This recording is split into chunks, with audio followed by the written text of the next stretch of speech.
from when I started in technology, the appeal of starting to be a tech sales rep was the idea that we needed to simplify the work that we do Mhm. so that we have more time for the stuff that matters. Yeah. That's been the promise Yeah. for well over a decade.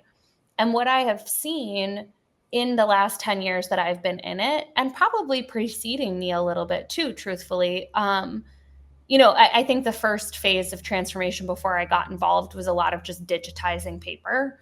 And Yeah. so that didn't necessarily, that just like got rid of lots of filing cabinets and made it so that we could like do our work physically easier versus like having to move around as much or like have in office mail departments. Yeah. But like when we look at what's happened with technology from that point a decade ago when I got involved in it, we've made things more complex in the pursuit of more data, more KPIs, more this, more that, more on our reporting dashboards, more for us to dig into. And every step of that way, we've taken away from like the true human interactions that are supposed to be happening at the base of everything.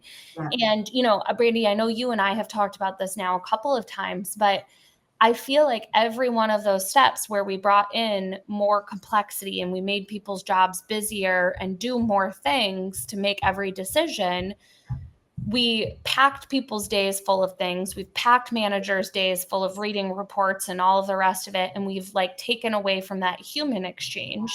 Now we're going to that next step, but we keep forgetting that it doesn't matter whether we live in a digital world or not. Trust is like that currency that the whole world operates on.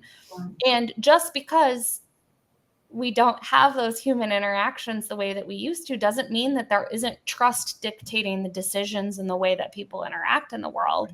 And so we have to build that trust differently. But the way that we've been going about things has made it literally like just drop down to like less than 20% of people trust their leadership right now.